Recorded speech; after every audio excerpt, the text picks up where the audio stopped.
میں نے پانی دیا اور انہوں نے پیار سے پودے پر ہاتھ پھیرا۔ ان کی آنکھوں میں پدرانہ شفقت تھی۔ وہ مجھے اس وقت پورے جنگل کے والد لگ رہے تھے، ایک ایسا والد جو شام کے وقت اپنے پورے کنبے کو دیکھتا ہے تو اس کی گردن فخر سے تن جاتی ہے۔ ان کے چہرے پر بھی تفاخر تھا۔ وہ تمکن سے دائیں بائیں دیکھ رہے تھے اور میں ہاتھ میں بالٹی اٹھا کر انہیں تک رہا تھا۔ جنگل بہار کی پہلی بارش سے مہک رہا تھا، پرندے ہمارے سروں پر چہچہا رہے تھے اور پھول، ہاں، وہ ہمیں دیکھتے تھے اور مستی میں سر دھنتے تھے۔ میں نے بالٹی نیچے رکھی اور ایک لمبی سانس لی۔ وہ مجھے سانس لیتے دیکھ کر خوش ہو گئے، میرے سر پر ہاتھ پھیرا اور فرمایا، زبردست، شاباش، جب بھی خوش ہو، جب بھی اداس ہو، ایک لمبی جی بھر کر سانس لو اور اللہ کا شکر ادا کرو۔ یہ سانس اللہ کا سب سے بڑا انعام ہے، یہ زندگی ہے۔ ہم ماں کے پیٹ سے باہر آ کر سب سے پہلے لمبی سانس لیتے ہیں اور پھر چیخ مارتے ہیں۔ یہ پہلی سانس اللہ کا شکر ہوتی ہے اور یہ پہلی چیخ زندگی کا اعلان۔ میں آج تمہیں دعا کی قبولیت کی 2 گھڑیاں بتاتا ہوں۔ آپ جی بھر کر لمبی سانس کھینچو، اتنی لمبی کہ مزید سانس کی گنجائش نہ رہے۔ اس کے بعد سانس کو ہولڈ کرو اور سانس خارج کرنے سے پہلے دعا کرو۔ یہ دعا ضرور قبول ہوگی۔ آپ نے اکثر سنا ہوگا کہ انسان کو مظلوم اور بلی کی بد دعا سے بچنا چاہیے۔ یہ بات درست ہے، کیونکہ مظلوم انسان اور بلی ہمیشہ ہوکے کے درمیان بد دعا دیتے ہیں۔ یہ سانس کھینچتے ہیں اور بد دعا دیتے ہیں۔ ہندو جوگی اکثر اپنے بالکوں سے کہتے ہیں کہ تم روتے ہوئے بچے اور بین کرتی ہوئی عورت سے بچو۔ یہ ہمیشہ تیز تیز سانس کے درمیان بد دعائیں دیتے ہیں اور یہ قبولیت کا وقت ہوتا ہے۔ اور دوسرا، جب بچہ پہلی چیخ مارتا ہے تو وہ دعا کی قبولیت کا لمحہ ہوتا ہے۔ ہم کیسے ہیں، ہم اچھے ہیں یا برے، اس کا فیصلہ عموماً ہماری ماؤں کی وہ دعائیں کرتی ہیں جو اس وقت ان کے دل، ان کی زبان پر آتی ہیں، جب ہم دنیا میں آ کر پہلی چیخ مارتے ہیں۔ یہ ہماری زندگی کا حساس ترین وقت ہوتا ہے۔ ہماری ماں اس وقت ہمارے بارے میں جو سوچتی ہے، ہم زندگی میں وہ بن جاتے ہیں۔ چنانچہ ماؤں کو زچگی کے دوران اپنے بچے کے بارے میں ہمیشہ اچھا سوچنا چاہیے اور منہ سے اچھے الفاظ نکالنے چاہیے۔ وہ رکے، لمبا سانس لیا، شکر الحمدللہ کہا اور آہستہ آواز میں بولے، میں جب بچہ تھا اور اپنے شیخ کی خدمت میں مصروف رہتا تھا تو میرے شیخ اکثر اوقات اپنے ان مریدوں کے گھروں میں ڈیرے ڈال لیتے تھے جہاں بچے کی امید ہوتی تھی۔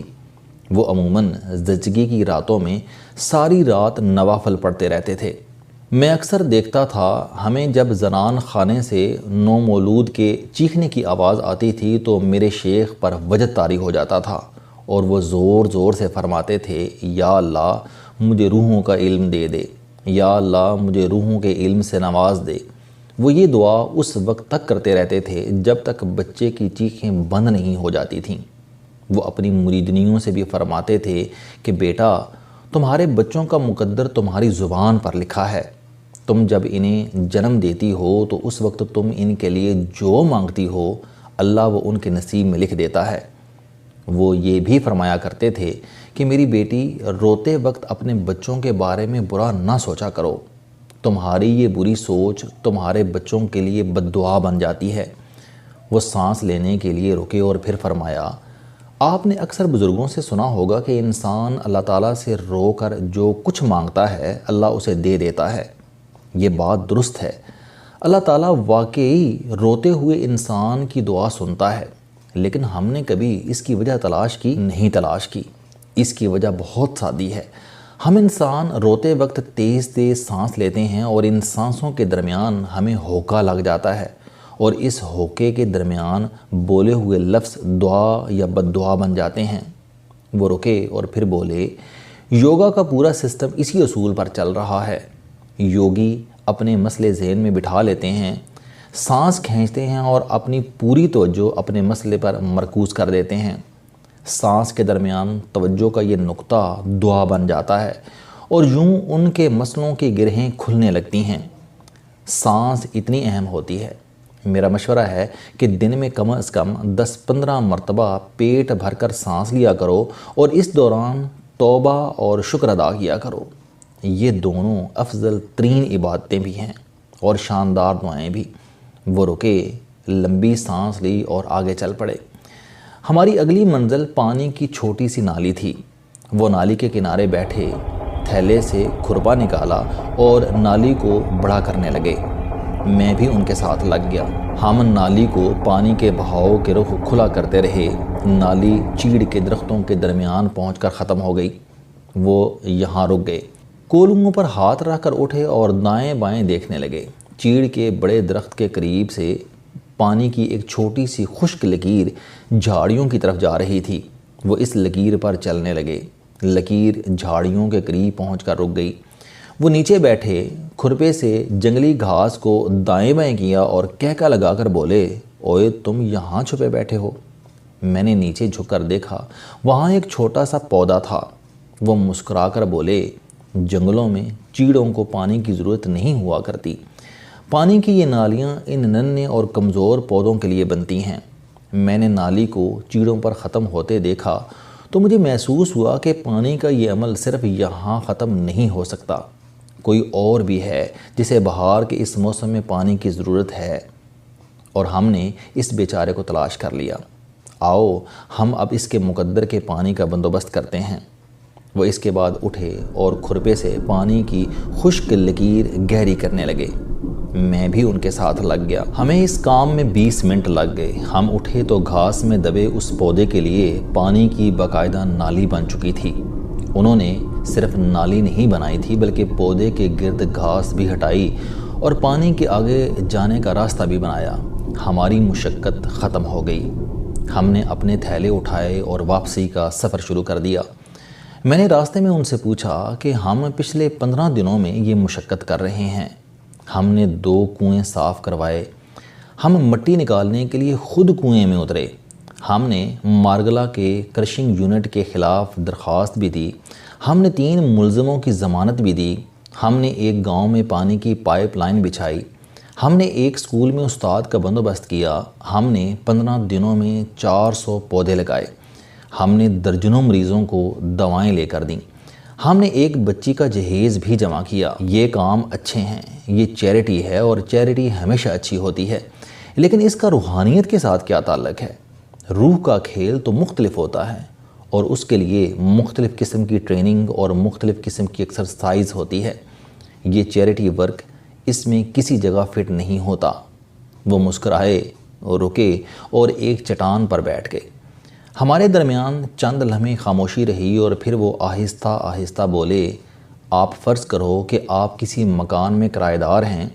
آپ مکان کو انجوائے کرنا چاہتے ہیں اور آپ یہ بھی چاہتے ہیں کہ آپ ٹوٹی کھولیں تو پانی آ جائے، آپ چولہے کی ناپ گھمائیں تو گیس آ جائے، آپ بٹن دبائیں تو بجلی آن ہو جائے، اور آپ چٹکی گھمائیں تو پنکھا چلنے لگے، اور آپ جب چاہیں آپ کو گرم پانی مل جائے اور جب خواہش کریں آپ ٹھنڈا پانی لے لیں، تو آپ کو کیا کرنا ہوگا؟ وہ خاموش ہو گئے۔ میں نے چند لمحے سوچا اور جواب دیا کہ مجھے ادائیگی کرنا پڑے گی۔ انہوں نے ہاں میں سر ہلایا اور بولے، بالکل درست، آپ کو پے کرنا پڑے گا۔ ہم دنیا کی تمام سہولتیں رینٹ پر لیتے ہیں۔ ہمیں بجلی، پانی اور گیس رینٹ پر ملتی ہے۔ ہمارے پاس اگر گھر نہیں ہے تو ہم یہ بھی رینٹ پر حاصل کرتے ہیں۔ ہمیں ان سب کا کرایہ ادا کرنا پڑتا ہے۔ ہم جس دن یہ رینٹ ادا نہیں کرتے، ہمیں اس مہینے، اس دن یہ سہولتیں نہیں ملتی۔ ہمیں اس زمین پر صرف ان سہولتوں کا رینٹ ادا نہیں کرنا پڑتا بلکہ ہم اپنی زندگی کا رینٹ بھی ادا کرتے ہیں۔ ہم اس زمین پر کرایہ دار ہیں۔ ہمیں اللہ تعالیٰ نے یہ زندگی رینٹ پر دی ہے۔ ہم اگر زندگی کی تمام نعمتوں کو انجوائے کرنا چاہتے ہیں تو پھر ہمیں ان کا کرایہ ادا کرنا ہوگا۔ سورج ہماری زمین کی سب سے بڑی نعمت ہے۔ یہ نہ ہوتا تو زمین پر زندگی نہ ہوتی۔ آکسیجن دوسری بڑی نعمت ہے۔ پانی تیسری نعمت ہے۔ زمین پر بکھرا سبزہ، کروٹ کروٹ بدلتی زمین اور چرند پرند اور آبی مخلوقات چوتھی، پانچویں اور چھٹی نعمتیں ہیں، اور ان سب سے بڑھ کر ہماری زندگی، یہ رب العزت کا سب سے بڑا تحفہ ہے۔ انسانی وجود 3800 نعمتوں کا مجموعہ ہے، اور ان میں ہر نعمت اتنی ہی اہم ہے جتنی اہم ہماری بینائی، ہماری قوت سماعت اور ہمارے چکھنے کی صلاحیت ہے۔ قدرت نے یہ تمام چیزیں، یہ ساری نعمتیں ہمیں کرائے پر دے رکھی ہیں۔ ہم اگر ان نعمتوں کا رینٹ ادا نہیں کریں گے تو کیا ہوگا؟ ہمیں ان نعمتوں کی سپلائی بند ہو جائے گی یا پھر ان کی راشنگ ہو جائے گی، اور اگر یہ ہو جائے گا تو پھر ہمارا اطمینان قلب کم ہو جائے گا۔ آپ فرض کیجئے کہ آپ کسی مکان میں کرایہ دار ہیں اور آپ کرایہ ادا نہیں کر رہے، تو اس کا نتیجہ کیا نکلے گا؟ آپ اس مکان میں اطمینان سے نہیں رہ سکیں گے۔ آپ کے دل پر ہر وقت اندیشوں کے بادل منڈلاتے رہیں گے۔ وہ رک گئے۔ میں نے ان سے اتفاق کیا۔ وہ ذرا سا روک کر بولے کہ روحانیت اطمینان قلب کا نام ہے۔ یہ مضطرب دلوں میں بھڑکی آگ کو ٹھنڈا کر دی ہے، اور یہ صرف ان لوگوں کو نصیب ہوتی ہے جو اپنا رینٹ وقت پر ادا کرتے ہیں، جو قدرت کی دی ہوئی نعمتوں کا کرایہ بر وقت دیتے ہیں۔ میں نے بے چینی سے کروٹ بدلی اور عرض کیا، جناب یہ کرایہ کیا ہے؟ وہ مسکرائے اور فرمایا، زبان پر شکر اور ہاتھ سے فلاح۔ وہ ہنسے اور بولے کہ ہم کوشش کریں کہ ہم دوسروں کی دھوپ کے راستے میں کھڑی رکاوٹیں ہٹائیں، ہم آکسیجن میں اضافہ کریں، پانی کے راستے بنائیں اور اپنے ہاتھوں سے درخت لگا کر زندگی کے سر پر پیار کریں۔ یہ زندگی کا ہمارے ذمہ کرایہ ہے۔ ہم جوں یہ کرایہ ادا کرتے جائیں گے، ہمارے اطمینان قلب میں اضافہ ہوتا جائے گا، اور یہ اطمینان قلب ہمیں روحانیت کے دروازے تک لے آئے گا۔ وہ اٹھے، لمبا سانس لیا، شکر ادا کیا اور فرمایا کہ چلو ہم اپنے ذمے کا رینٹ ادا کریں، زبان سے اللہ کا شکر ادا کریں اور ہاتھوں سے دوسروں کے راستے کی رکاوٹیں دور کریں۔ میں اٹھا اور ان کے پیچھے پیچھے چل پڑا۔